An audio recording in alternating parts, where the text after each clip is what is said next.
Definitely smell burning hair. Hello, my name's Tragic O'Hara. Today, well, this is volume 0. This is the prequel to the whole book tour thing, right? Now, I've been writing in books forever. You are going to hear me say the word book, my books, the book a lot because I don't know what I'm doing, right? So you need to figure out whether I'm referring to this book, which is actually the guide. So I'm trying to get my head into calling this the guide rather than my book, right? Because that's my book. That's the book I write down everything that I think. And this is the guide, which is actually the book that I'm trying to write about the things that I think in here. So the guide, my book. Stopped for a long time and then kind of started it back up. Like, know how you get other kind of graffiti artists, which I'm not. I'm not a graffiti artist. I'm a professional walrus chaser. They show you your black books. Like, they'll go through their black books and they'll show you different sketches and stuff like that. Well, I don't have that. Like, I don't have black books. Like, anytime I've ever drawn anything, it's been on a bit of A4 paper and it's been scrumpled up at the end. Like, it's not, I don't really keep stuff like that. But what I did do for years was write songs and write down ideas. Since becoming a professional walrus chaser, I have developed this into a technique of sorts. Currently, I have filled, well, not really, I'm on 4 books. 4 books since February 2021, right? That's book 1, book 2, book 3, in my current book. That's the anti-walrus. Look, there you go. These are all filled in 4. These are the books I'm currently working on. This is my latest, which I haven't finished yet. I'm that amount. Some of the stuff in those books I can't show you because it takes away from this bigger Act 1 mystery box thing that I'm doing. I'm definitely going to set myself on fire. That's mystery box. And what would the point in telling you the end of the story right now? Do you know what I mean? Like, that would be pointless because you don't see like the shark in Jaws for ages. Do you know what I mean? This is how I write my book. The guide, like a pure goth, like a wee Edgar Allan Poe type cat, right? This particular volume 0, is the prequel, just setting out the kind of the groundwork for the. I'm going to tour you through every single one of the books. My book. So as usual, I've started just rattling on before I've thought about what it is I'm actually trying to do. See these books. Every thought that I have that I think is worth thinking about goes down into that book. I carry that with me everywhere. Everywhere I go, one of them, it's in my bag. And as soon as I finish one, I just start another one and just keep writing down the stuff I want to do in these books. My old way of doing it was mostly songs. Like, I never really wrote down ideas. I wrote down things and maybe worked on stuff, but not the same way I do now. It's something I started when I was a teenager, and honestly, I don't know why I ever stopped. Like, I just woke up one day and I didn't have a book, but I always had books. I would just write stuff in them. Whatever that book becomes whatever you need it to be. If you need to measure something and write down measurements, then that's what it's for. If you need to remember something, you write it down. That's what it's for. If you've got an idea in your head and you want to do a quick sketch of it, that's what it's for. It just becomes whatever it needs to be at that specific time. It's just keeping it all in the one place and keeping it with you constantly. So I'm going to take you through the first one and see how this kind of works, right? But I thought before I start I could show you some of the stuff that I'd done before I became a professional walrus chaser, right? Which is embarrassing, let's just say that, like, because I was like I wrote these books since I was 15, right up to maybe when my last album came out, right up till about just before that, and then I kind of stopped, right? So a lot of the stuff in this is like proper teenage angst. So I'm not going to show you all of it, I'm just going to go through it, kind of looking through some stuff, right? Yeah, I used to draw stuff like that quite a lot, to be fair. Like that kind of, I don't even know if you can see that kind of weird looking kind of thing, like that kind of stuff. Like, I used to draw boobs, you know what I mean? You could tell I was 14. Like, that's the sort of stuff I used to do. And I used to write lyrics to other people's songs because I couldn't play guitar. I never knew this at the time, but that song there was the Pixies done a cover of the Lady in the Radiator song, which was in Eraserhead.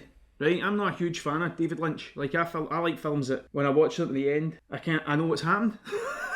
Call me old-fashioned, right? But I love that song, so I wrote lyrics to that song, like different. That's what I used to do. Like, a lot of these were just lyrics to different kind of songs. Just kind of working in band logos. There's a letter to God. That's what I'm talking about. Like, it's just... Yeah, I was trying to write a script at one point. There's a kind of scripty thing. Like, I'm just full of absolute rubbish. Look at that. Start a band. Jesus Christ. Become good. Play gigs, record. Play more gigs, record. Get signed. Release album, tour. Get to see the world. Holy Jesus. Yeah, there's a lot of stuff in this I don't really want to show you. Jesus. These are in no particular order, by the way. What else have I got? One More for the Road. That was a decent song. I end up, look, see that there, that thing right there, right? Ah, that was me designing a tattoo when I was whatever age it was. Not old enough to get a tattoo, right? Years later, years, like I got it. Like, years later I got that tattooed. That was what I wanted, was this ace kind of thing. I'm Motorhead daft. Some of these are like, this is when I thought I was getting a bit better at writing songs. Oh man, that was like the first blues song I ever wrote. I'm made of glass but I won't smash every time you pick me up. I'm made of glass but I won't crack under the pressures of love. Oh man, that's not bad actually, that's not. Let me see if I can find that song. I couldn't find the recording, but then I could just play it. I remember it. Ah, yeah, right, I had this idea ages ago, man. I don't know if you can see this stuff, right? Like, see that thing there? I started writing it was like a, what would you call it? Tried to build a website, right, called Smithville. I'd have been 19. Tried to build a website, but it was called Smithville. I'm made of glass, but I won't smash every time you pick me up.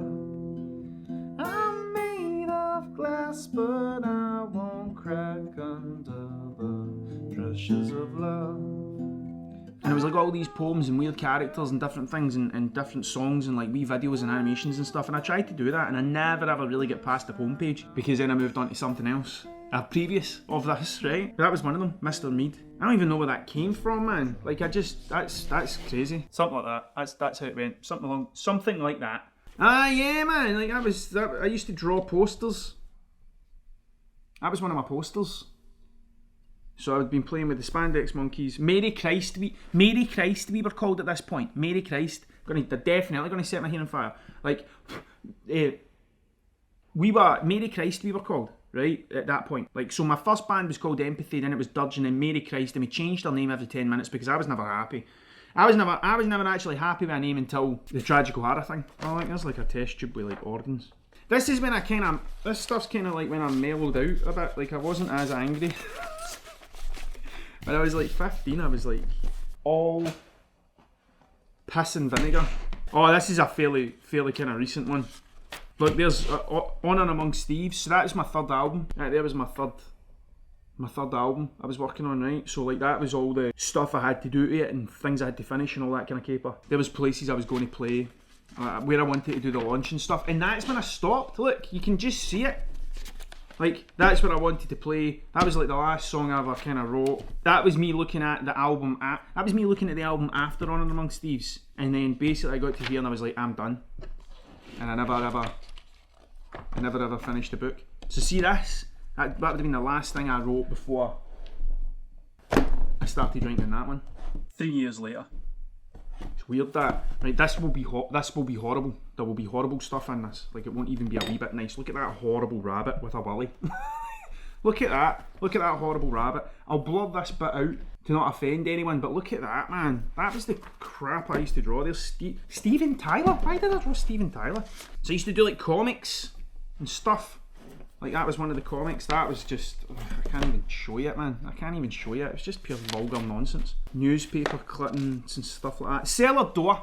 There's another thing. So we were going to, at one point we were going to call ourselves Cellar Door because of the Donnie Darko film. I was obsessed with that Donnie Darko film, and that's what we were going to call ourselves. There's another comic. I can kind of show you this one, I suppose, because it's not like pure filth.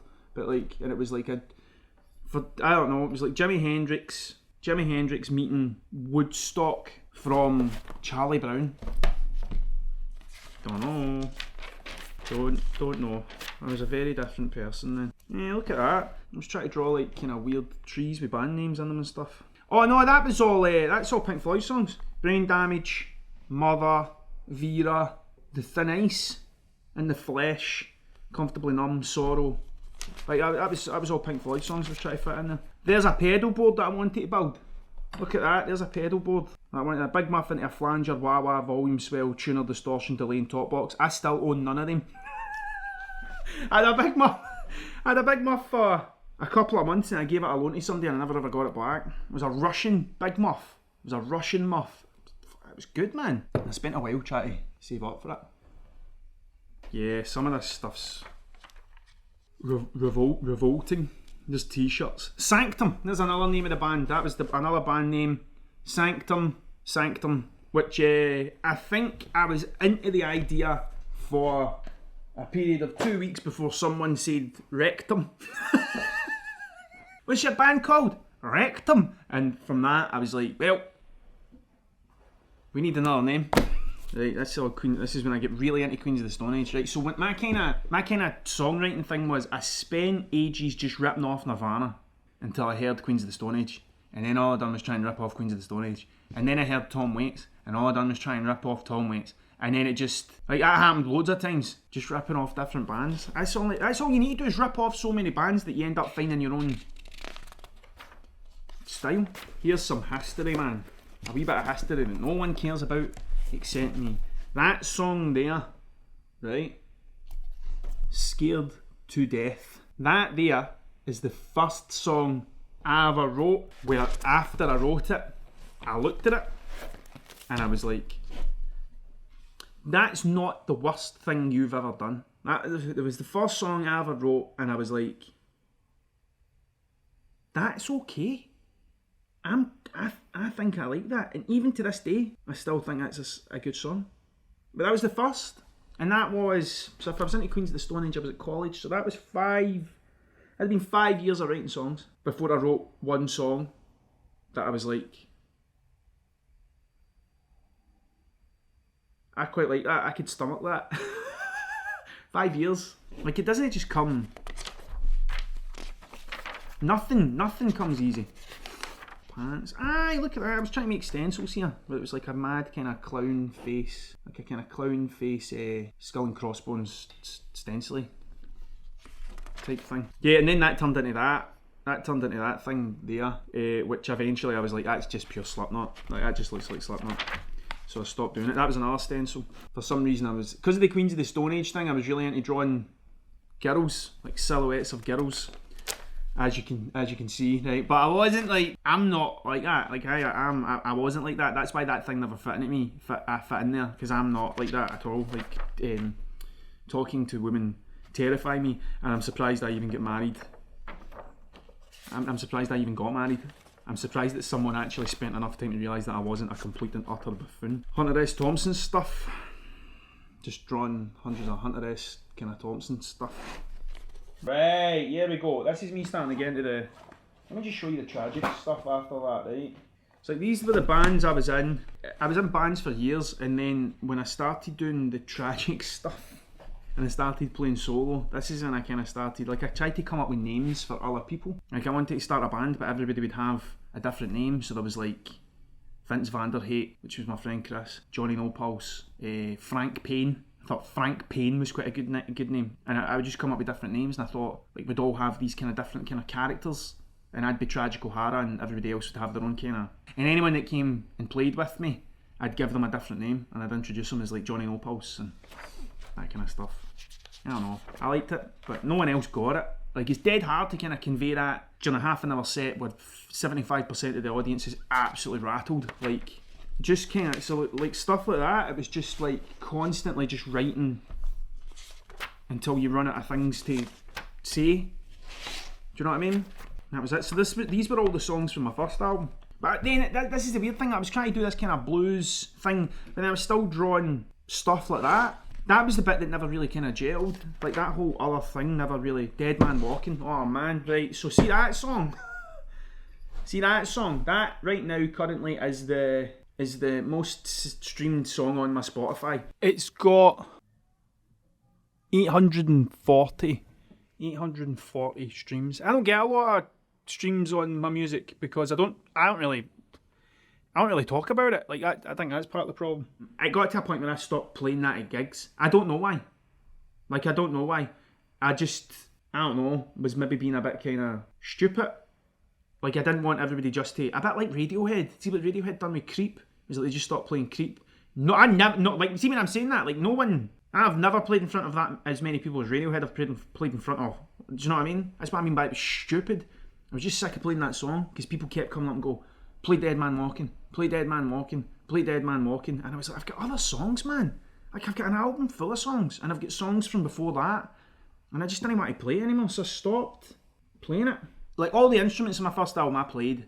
Like, I was just sitting in my bedroom at my mum's house and I'd spent a student loan and I'd got myself in debt to set up like a one microphone recording setup into an M-box, and I just was like, I'm going to, and I never recorded an album to begin with. Like, I'd started recording other people's bands and then and like try to record other people's songs in my bedroom, and then I started writing my own stuff, more of my own stuff, and I started recording it. So in that song there, like, my auntie gave me an old, she had like an old, it's still somewhere, like an old organ, but like a big organ you switched on. It was really weird, but these chord buttons on them, when you pressed them and they played like a chord, but it sounded like an accordion. And because it was so old, it was detuned, so I tuned my guitar and my bass and everything else that I had to those pads and wrote that song with those things, and then turned it into that. And like, I only had one microphone, so all the drums were recorded separately. So like the snare pattern I recorded, and the cymbals and the kick drum and stuff, I recorded them all separately. Like, I like that song. I listen back to the recordings and I'm like, that's not the best recording anyone's ever done in their life.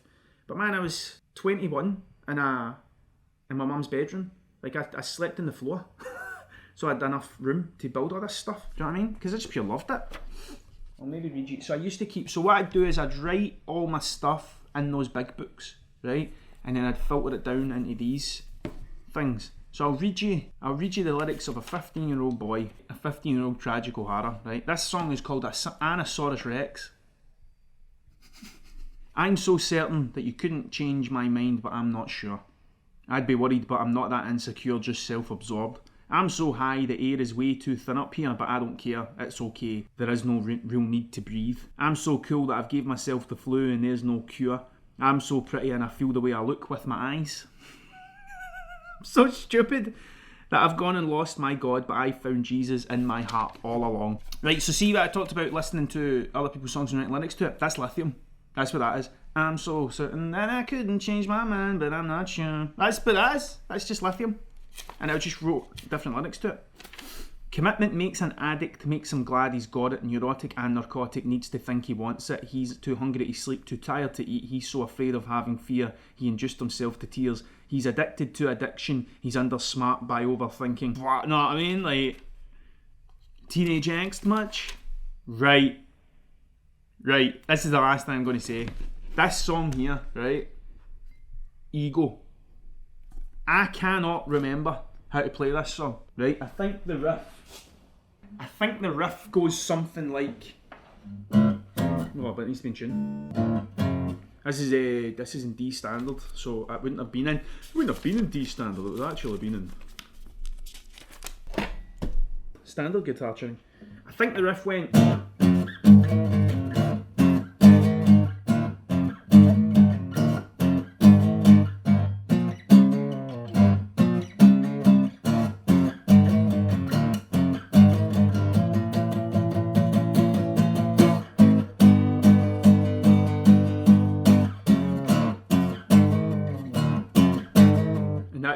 That's what it went like. But I can't remember any about how it went, and I remember leaning that against the bin. I remember recording it at.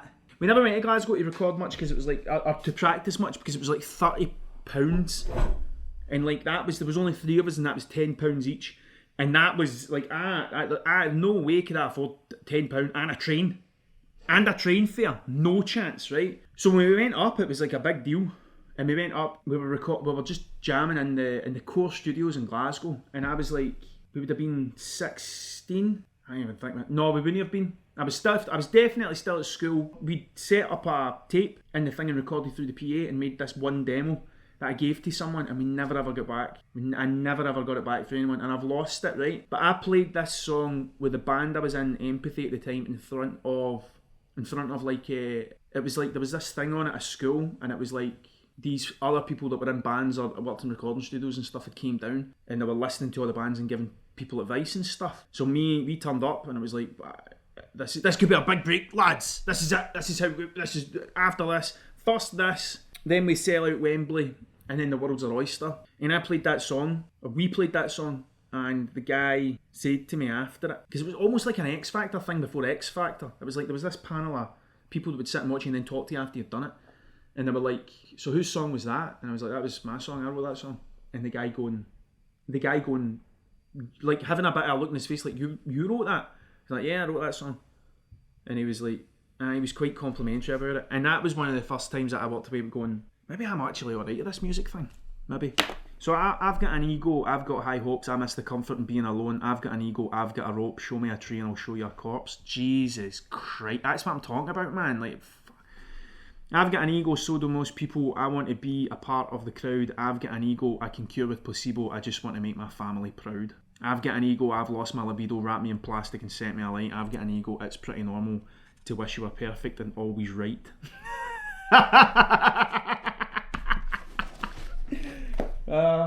That's just a wee look at the way that I used to use them, but I don't use them like that now. It's completely different now, right? I'm only going to show you this book now, right? But that'll be the next video.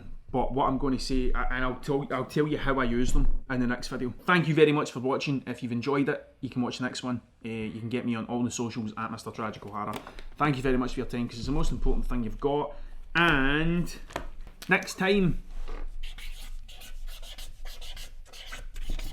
don't know.